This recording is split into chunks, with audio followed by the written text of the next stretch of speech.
Yung ganitong toppings ng ating no-bake bibingkang malagkit, nasubukan mo na po ba? Hindi basta-basta tumitigas, kaya naman po napakadaling i-handle at lumampas ang 24 hours, hindi rin po ito natunaw. Dalawang sangkap lang naman po yung ating kailangan para po sa ating latik toppings.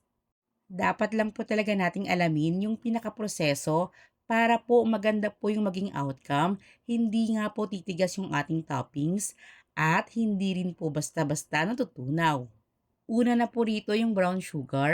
Kung napansin ninyo, nilatag ko po ito sa ating kawali, saka ko po binuksan yung kalan sa medium heat.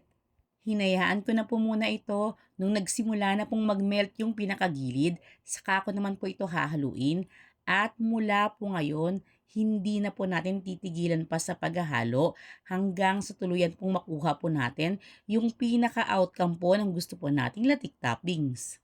Hindi ko na po ito masyado pang pinas forward dahil ito po yung request ng ilan po nating viewers. Basta po tingnan nyo po yung mga pagbabago dito po sa ating asukal. At importante po talaga na huwag nyo pong titigilan yung paghahalo. Yeah.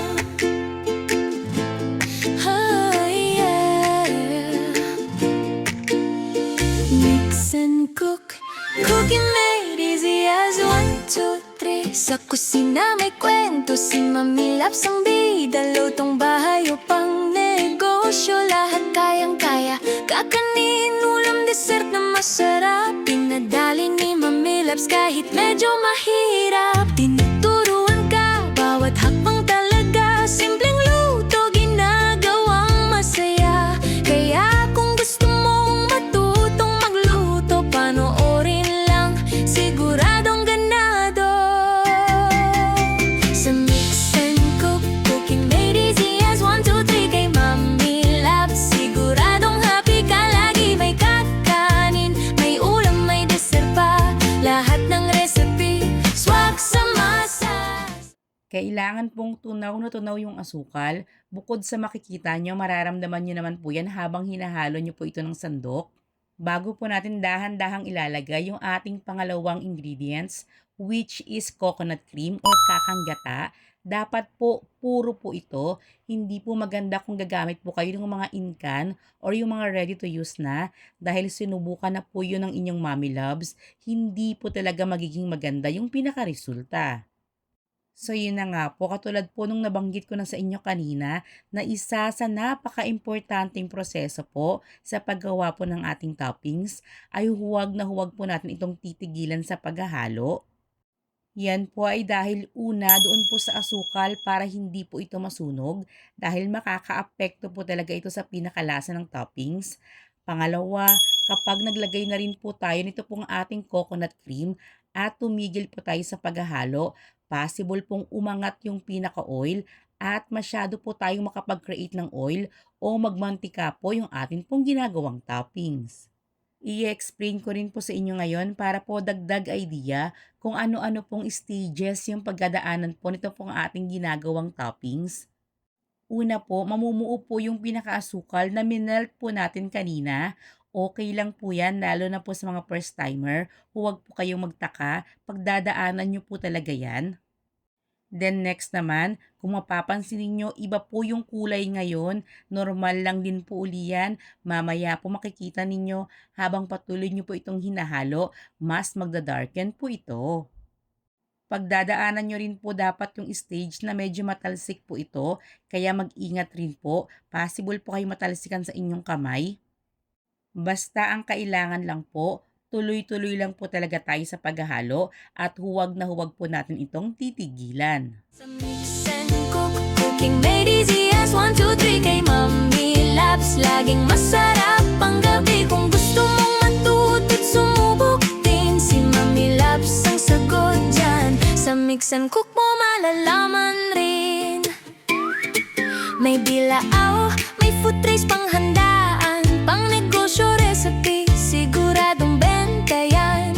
Iba't ibang teknik, ibinabahagi para ang lutuin mo laging special lagi. Pang pamilya, pang barkada, pang regalo hanggang pang fiesta.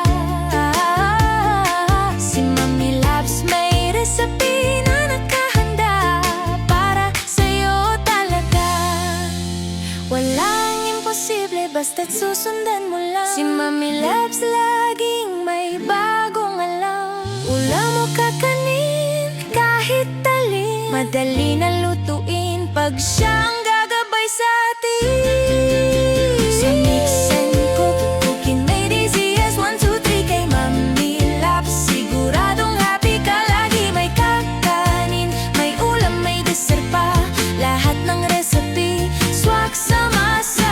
Sa Mix and Cook, cooking made easy as 1, 2, 3 kay Mami Labs. Laging masarap ang gabi kung gusto mong matuto't sumubok din. Si Mami Labs ang sagot dyan. Sa Mix and Cook mo malalaman rin.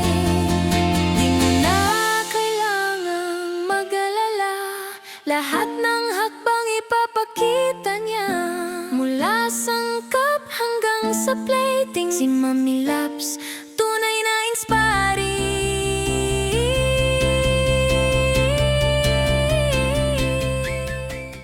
Mga indikasyon naman po na papatay na po natin yung apoy sa ating kalan at ready na po itong ating latik toppings. Yung kapag pinadaan nyo po yung sandok dito po sa ating nilulutong toppings, dapat mabagal na po yung pagdidikit nito or medyo mapapaghiwalay nyo na po ito. Wala na rin pong masyadong tumatalsik at makikita nyo na rin po yung pinaka-consistency na gusto nyo. After po natin itong maluto, hindi po natin kailangang magmadali para ilagay po ito sa ibabaw ng ating kakanin o ng ating malagkit dahil hindi nga po ito basta-basta tumitigas. Wala pong maraming oil yung ating pinaka-toppings katulad po ng nakikita nyo dahil nga po hindi natin ito tinigilan sa paghahalo. At napaka-smooth po nitong i-spread na wala po talagang kahirap-hirap. Importante lang po na malamig na po muna yung atin pong pinakamalagkit or kahit anong kakanin po na paglalagyan po natin ng toppings bago po tayo maglalagay sa pinakaibabaw nito para hindi naman po maapektuhan yung ating pinaka-toppings. Easy rin pong ikat kahit hindi nga po ito tumitigas, dumidikit pa rin po ito dun po sa ating pinakamalagkit. Hindi po ito basta-basta hihiwalay at hindi rin po talaga basta-basta natutunaw. Na-test ko po ito ng 1.5 araw. Same texture pa rin po, wala pa rin pong pagbabago, hindi natunaw yung ating pinaka-toppings, at napakasarap pa rin po. Sana po ay nakapagbigay sa inyo ngayon ang inyong Mommy Loves ng isang makabuluhang video na ginagawa ko po talaga laging detalyado. Pwede ko po bang malaman kung saang lugar kayo nanonood nitong ating video ngayon? O kung may requested recipe pa po kayo, don't hesitate to comment down below para maluto po ito ng detalyado ng inyong Mommy Loves. So, paano? Hanggang sa muli po nating pagluto!